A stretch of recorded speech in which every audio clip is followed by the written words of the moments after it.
हाथरस मामले में देश भर के निशाने पर आई उत्तर प्रदेश की योगी सरकार और पुलिस प्रशासन की सबसे अधिक आलोचना पीड़िता के शव को देर रात बिना घर वालों की मर्जी के जलाने को लेकर हो रही है।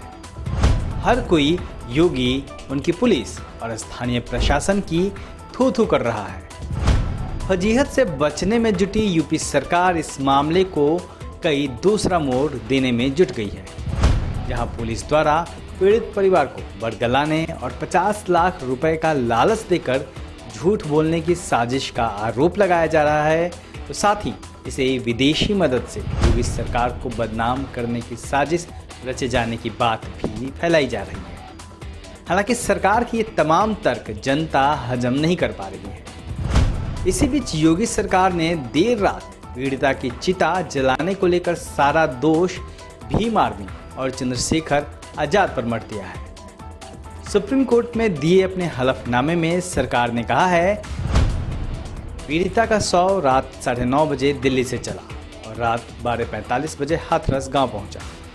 भीम आर्मी प्रमुख चंद्रशेखर और उनके सदस्य बड़ी संख्या में रास्ते में जमा थे और एम्बुलेंस को निकालने में पुलिस को बाधा पहुंचा रहे थे।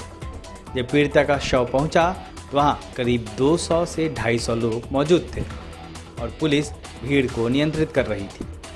उन लोगों ने एम्बुलेंस को रोक दिया और पीड़िता का अंतिम संस्कार करने के लिए घेराव किया। यूपी सरकार के इस तर्क को भी सुनिए। हलफनामे में आगे कहा गया है, 29 की रात में ऐसी सूचना मिली कि दोनों समुदाय के लाखों लोग 30 सितंबर की सुबह में गांव में इकट्ठा होंगे। इससे हिंसा की संभावना बढ़ जाती और कानून व्यवस्था की समस्या पैदा हो जाती।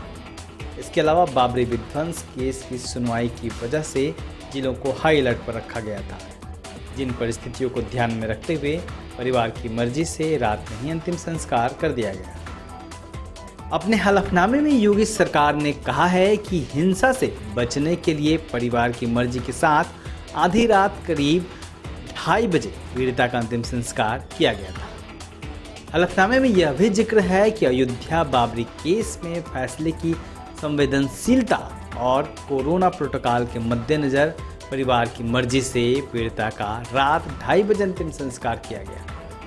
यहाँ ध्यान देने वाली बात यह है कि यूपी सरकार हलफनामे में बार बार परिवार की मर्जी से पीड़िता का अंतिम संस्कार बात कह रही है। हालांकि पीड़ित परिवार ने शुरू से ही आरोप लगाया है कि उनकी मर्जी के खिलाफ उनकी बेटी का अंतिम संस्कार किया गया।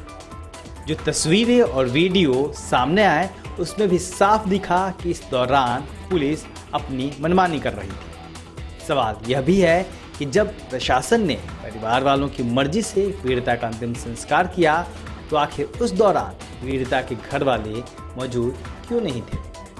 सवाल और भी कई हैं जिसका जवाब उत्तर प्रदेश की योगी सरकार को देना ही पड़ेगा।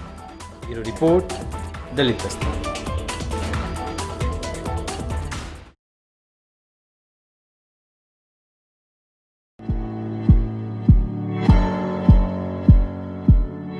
दलित दस्तक आपका अपना चैनल है। यह चैनल आपकी आवाज़ उठाने के लिए है। इसको जरूर सब्सक्राइब करें और अपने दोस्तों से भी करवाएं। बेल आइकन पर भी जरूर क्लिक करें।